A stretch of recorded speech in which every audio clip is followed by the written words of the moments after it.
एक बड़ी पुरानी कहावत है, कहते हैं अगसर खेती अगसर मार, कहे घागते कबहू न हार। जो पहले खेती करता है और जो लड़ाई में आगे बढ़कर मारता है वो कभी भी नहीं हारता है। अब ऐसी बातें क्यों कही जा रही है? अचानक से सरक्रीक में भारत ने क्यों दौड़ाना शुरू कर दिया है पाकिस्तान के लोगों को? स्क्रीन पर कुछ तस्वीरें देख रहे हैं, वीडियो देख रहे हैं, क्या हो रहा है सरक्रीक में और किस तरीके से पाकिस्तान अब भारत के पड़ोसी देशों के शरण में बार बार जा रहा है। क्या भारत जानबूझकर ये सारी चीजें कर रहा है और क्या कुछ बड़ा होने वाला है? जियोपॉलिटिक्स में बहुत कुछ चल रहा है। हमेशा की तरह वर्ल्ड मिरर के इस एपिसोड में जानने को मिलेगा बहुत कुछ। आइए जानते हैं इन खबरों को विस्तार से। भारत न कुछ भी यूं ही नहीं करता है। वो कहते हैं ना, हमें छेड़ो नहीं वरना हम छोड़ेंगे नहीं। कुछ इस तरीके का सीन इस वक्त भारत दिखला रहा है पाकिस्तान को। अब ये बातें क्यों कही जा रही है? अब आप कुछ तस्वीरों को देखिए जिसके बाद आपको समझ में आ जाएगा कि पाकिस्तान खुद मुसीबत को बुला रहा है और खुद कह रहा है कि आ बैल मुझे मार, सींग से नहीं तो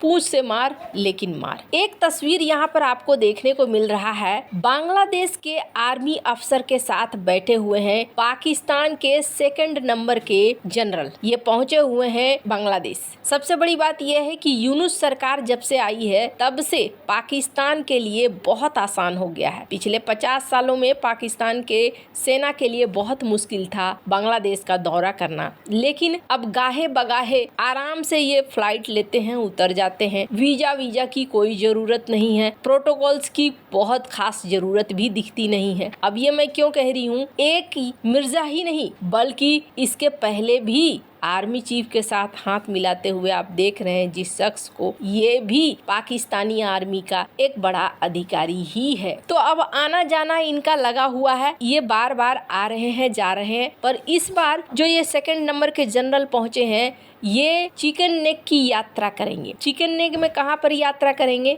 स्क्रीन पर इस आर्टिकल को देखिए जिसके बाद ये कहा जा रहा है कि चिकन नेक की यात्रा करेंगे। ये दरअसल कहा जा रहा है कि लालमोनिरहाट बेस पहुंचेंगे। लालमोनिरहाट बेस के बारे में हाल ही में खबर आई थी कि बहुत तेजी से इसे एक विशाल हैंगर के तौर पर बनाया जा रहा है और हाल ही में बांग्लादेश के आर्मी चीफ भी यहाँ पर पहुंचे हुए थे। अब सवाल ये उठता है कि ये विशाल हैंगर, चाहे इसमें चाइना का हाथ हो चाहे पाकिस्तान का हाथ हो, भारत के पास बनाया क्यों जा रहा है? वो भी चिकन नेक कॉरिडोर जो कि एक संवेदनशील इलाका है। बांग्लादेश की बात करें तो बांग्लादेश कहता है कि नहीं जी, ये तो हम साधारण इस्तेमाल के लिए अपना बना रहे हैं। एक विश्वविद्यालय होगा, एक ट्रेनिंग सेंटर होगा, फलना होगा, ढिमका होगा, ये कह के वो बता रहे हैं कि हम एकदम सतवंती हैं, हमारे मन में तुम्हारे खिलाफ कुछ भी नहीं है। लेकिन कुछ तो गड़बड़ जरूर है। अब सिर्फ मामला यही तक नहीं रह गया है। एक और तस्वीर देखिए, इस तस्वीर ने भी हलचल मचाई है। स्क्रीन पर आप देख सकते हैं जिन्हें एक तरफ मुइजू हैं और दूसरी तरफ पाकिस्तान के ये नंबर 2 अधिकारी हैं जो मालदीव भी पहुंचे हैं। मालदीव मैप में कहाँ पर है? अगर इसे आप देखें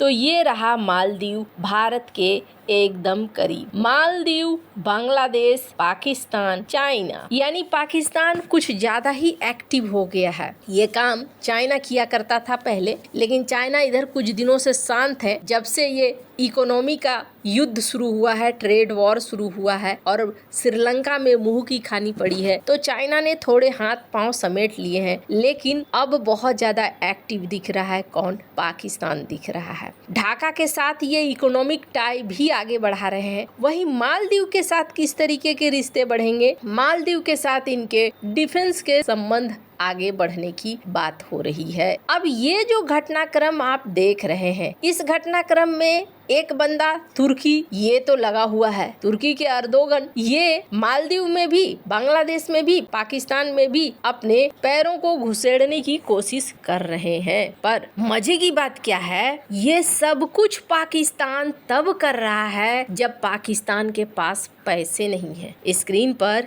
इस आर्टिकल को देखिए जिसमें कहा जा रहा है कि पाकिस्तान के ऊपर कर्जा पिछले साल से 13% बढ़ चुका है। $286 बिलियन का कर्जा है फाइनेंशियल ईयर 2025 में। अब जरा सोचिए, जिस देश के पास पैसे नहीं है वो भारत को परेशान करने के लिए किस हद तक जा रहा है। अब यहाँ भारत काफी अलर्ट मोड में है और भारत ने सरक्रीक पर नोटम जारी कर दिया। इस नोटम का असर दिखना शुरू हो गया है। जैसे ही भारत ने सरक्रीक पर नोटम जारी किया है वैसे ही कहा जा रहा है कि कराची हाई अलर्ट पर आ गया है। 30 अक्टूबर से 10 नवंबर तक होने वाले त्रिशूल नामक इस अभ्यास ने टेंशन दे दिया है और पाकिस्तान के लिए खतरे की घंटी को बजा दिया है। भारत की घोषणा ने पाकिस्तान के लिए घंटी बजा दी है। भारत की तीनों सेनाओं के अभ्यास से ठीक पहले यहाँ पर पहुँचे हैं पाकिस्तानी नेवी के चीफ। स्क्रीन पर आप देख सकते हैं ये जो तस्वीरें देखने को मिल रही है। इसके अलावा पाकिस्तान की तरफ से एक वीडियो भी रिलीज किया गया है जिसमें दिखाया गया है कि पाकिस्तान की जो नौसेना है, पाकिस्तान की जो वायुसेना है, वो अपने इलाकों की सुरक्षा कर सकती है, रक्षा कर सकती है। इसके अलावा